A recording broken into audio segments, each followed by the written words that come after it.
اپنی اولاد کو جہنم سے کیسے بچائیں. یہ تو میں نے چند گناہوں کا ذکر کیا، گناہوں کی لمبی فہرست ہے. کچھ لوگوں نے 70 کہا، کچھ لوگوں نے 500 کہا، کچھ لوگوں نے 700 کہا، لیکن بعض بزرگوں نے یہ کہا گناہ بہرحال گناہ ہے، گناہ کوئی کرو جہنم میں لے جائے گا. بس اتنا یاد رکھیں ہر گناہ سے بچیں. بڑے بزرگوں نے کسی بڑے بزرگوں نے کہا تھا کہ چھوٹے گناہ کو چھوٹا سمجھ کے مت کرنا، اس لیے کہ بڑے پتھروں سے، بڑے پہاڑوں سے ٹھوکر نہیں لگتی، چھوٹے چھوٹے پتھروں سے ہی ٹھوکر لگا کرتی. اور چھوٹی نیکی کو چھوٹی سمجھ کر مت چھوڑ دینا، کیونکہ قطرے قطرے سے دریا بنتا ہے. اور کوئی نیکی چھوٹی نہیں ہے، بس یار کو پسند آنا چاہیے.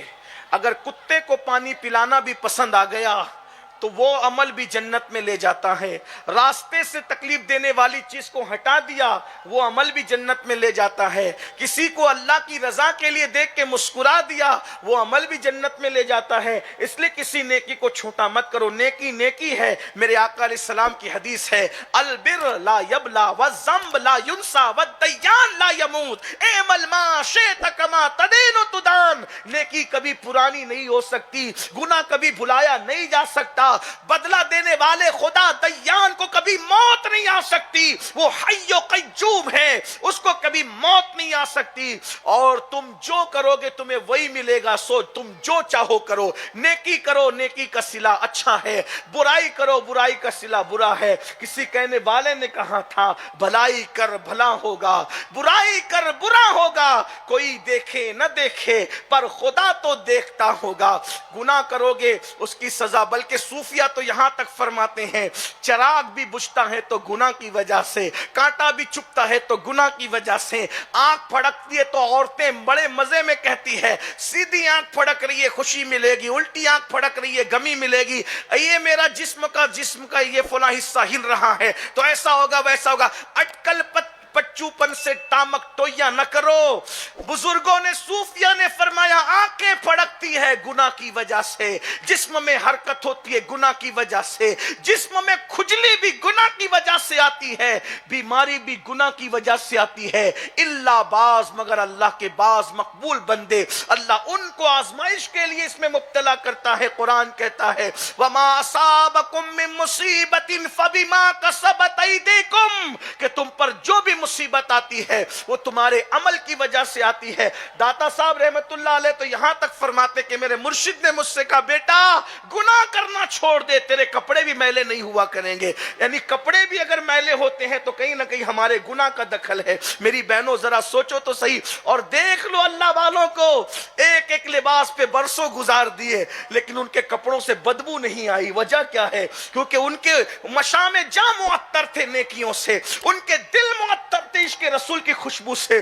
یاد رکھو ہم تو بہت گندگی میں ہیں، ہم صوفیہ تک کیا پہنچیں گے؟ ابھی تو ہم ظاہری پر عمل نہیں کر پا رہے ہیں. اللہ ہمارے حال پہ رحم کرے. تو میری بہنوں عرض یہ کر رہا تھا اپنے بچوں کو جہنم کی آگ سے بچانے کا مطلب کیا ہے؟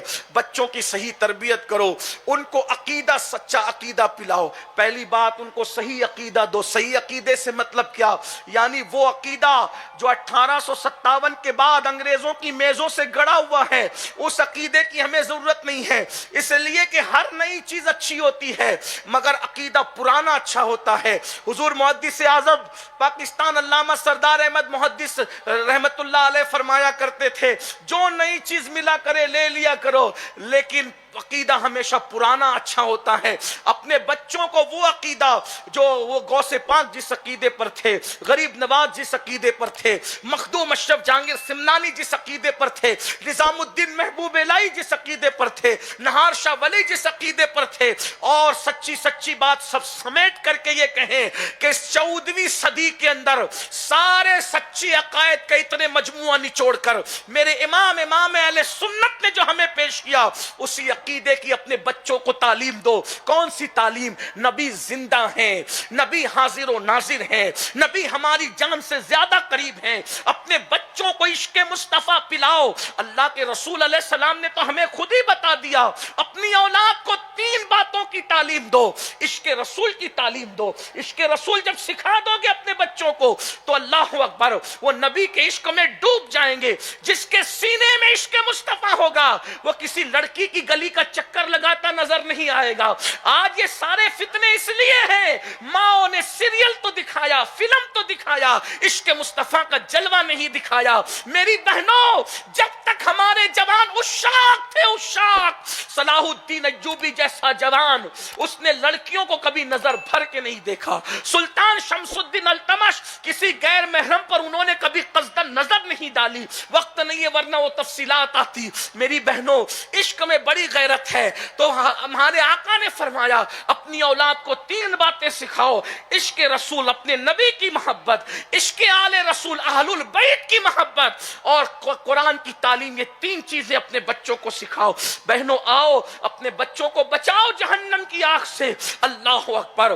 تو اپنے بچوں کو پہلے نمبر پر صحیح عقیدہ بتاؤ, سچا عقیدہ بتاؤ, نبی کے بارے میں, اہل البیت کے بارے میں, صحابہ کے بارے میں, انبیاء کے بارے میں, اولیاء کے بارے میں. ان کو بتاؤ ولیوں کے مزارات مٹی کے ڈھیر نہیں ہے بلکہ وہ اللہ کی نشانیوں میں سے ایک نشانی ہے. یہ ان کو بتاؤ. اللہ اکبر. یہ ماں کی ذمہ داری ہے. ان کا عقیدہ مضبوط کرو. ارتداد کا فتنہ اگر ہم اس کا مقابلہ کر سکتے ہیں تو مائیں ہمارا ساتھ دے تو کر سکتے ہیں. اس لیے کہ مولوی صاحب کی بات پر بچہ شک کر سکتا ہے مگر امی جان کی بات پر بچہ شک نہیں کر سکتا. ہم نے اپنے بزرگوں سے سنا کہ غوث و خواجہ کی محبت ان کو تقریر سن کے نہیں ملی, ماؤں کے ذریعے سے ملی ہے, نانی دادیوں کے ذریعے سے ملی ہے. اس لیے اپنے گھروں میں اسلامی ماحول پیدا کرو اور اس کے بعد عقیدے کے بعد بچوں کو نمازی بناؤ.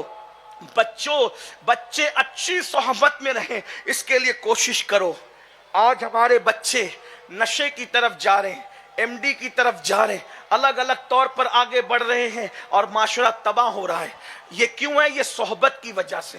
مائیں اپنے بچوں پہ نظر رکھے, بچہ کب گھر آتا ہے, کب نہیں آتا ہے, کس کے ساتھ اٹھتا ہے, کس کے ساتھ بیٹھتا ہے.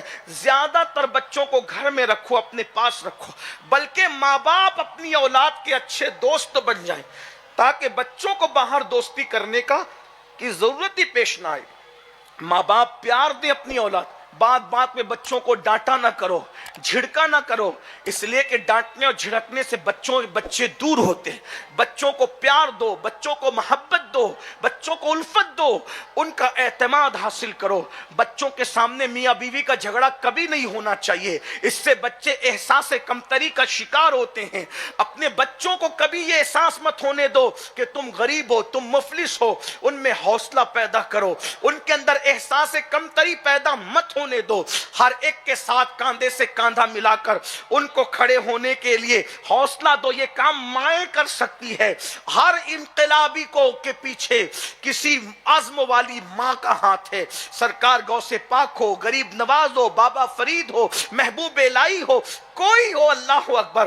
بلکہ ایک بات آپ کو کہوں, اس امت میں سب سے پہلے نبی کی نعت اگر کسی نے لکھی ہے تو وہ میرے نبی کی امی جان سیدہ آمنہ خاتون ہے. انہوں نے کہا تھا میں نے اس بیٹے کو جنم دیا ہے جس کی شان بڑی ہوگی, مشرق و مغرب میں اس کے ڈنکے بجیں گے, اور فرمایا میں نے وہ بیٹے کو جنم دیا ہے, میں امید کرتی ہوں کہ یہ لوگوں کے لیے ہادی اور مہدی ہوگا, اور ہر نئی چیز پرانی ہو جائے گی, سب لوگ مٹ جائیں گے, فنا ہو جائیں گے, مگر آمنہ کا ذکر کبھی مٹے گا نہیں, اس لیے کہ اس بیٹے کو جنم دیا ہے, اس کی وجہ سے میرا ذکر زندہ رہے گا.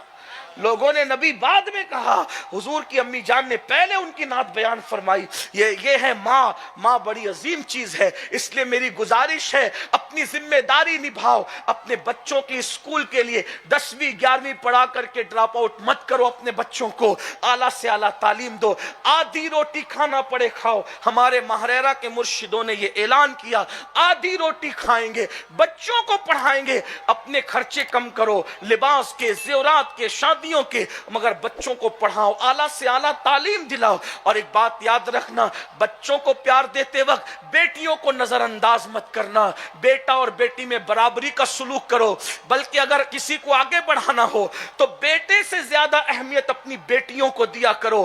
اگر کوئی تحفہ آئے گھر میں, مٹھائی آئے, کوئی قیمتی چیز آئے, بیٹے کو پہلے مت دو, پہلے بیٹیوں کو دو. میرے آقا علیہ السلام کے فرمان کا مفہوم ہے کہ اگر کوئی بیٹی کا دل دکھاتا ہے ہے گویا وہ مجھ محمد کا دل دکھاتا ہے۔ آقا علیہ الصلوۃ و تسلیم فرماتے ہیں اللہ اکبر کہ جب کسی کے گھر بیٹی پیدا ہوتی ہے فرشتوں کا نزول ہوتا ہے اور فرشتے کہتے ہیں اے کمزور جان سے پیدا ہونے والی کمزور جان، قیامت تک تیری پرورش کرنے والے کی مدد کی جائے گی۔ اور جب بیٹا پیدا ہوتا ہے فرشتہ پیشانی چوم کے کہتا ہے اللہ نے تجھے سلام فرمایا ہے، لیکن بیٹی کے باپ کو قیامت تک مدد کی بشارت دی جاتی ہے۔ اس لیے بیٹیوں کو نظر انداز مت کرو، بیٹیوں کو گالیاں مت دو، بیٹیوں کو بوجھ مت سمجھو۔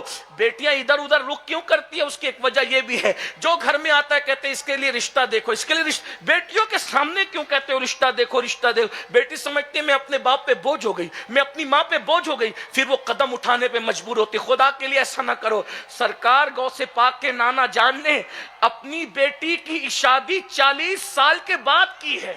غوث پاک کی امی جان کی شادی 40 سال کی عمر کے بعد ہوئی ہے۔ جلدی مت مچاؤ، ہر کام کا ایک وقت ہے۔ تقدیر سے زیادہ اور وقت سے پہلے نہ کسی کو ملا ہے نہ کسی کو مل سکتا ہے۔ اور یاد رکھنا جن بچیوں کو رشتے نہیں وہ عجلت نہ کرے، جلدی نہ کرے، وقت سے پہلے کوشش نہ کرے۔ کوشش ماں باپ کریں گے، آپ کو نہیں کرنا، آپ وقت کا انتظار کرو۔ جس اللہ نے پھولوں کو بے جوڑ پیدا نہیں کیا، جس اللہ نے پتیوں کو بے جوڑ پیدا نہیں کیا، جس اللہ نے ذروں کو بے جوڑ پیدا نہیں کیا، جس اللہ نے ستاروں کو بے جوڑ پیدا نہیں کیا، جس اللہ نے بالوں کو بے جوڑ پیدا نہیں کیا، کیا آپ رسول اللہ کی کنیز خدا نے آپ کو بے جوڑ پیدا کیا؟ ہرگز نہیں۔ وقت کا انتظار کو، اے رضا ہر کام کا ایک وقت ہے، دل کو بھی آرام ہو ہی جائے گا۔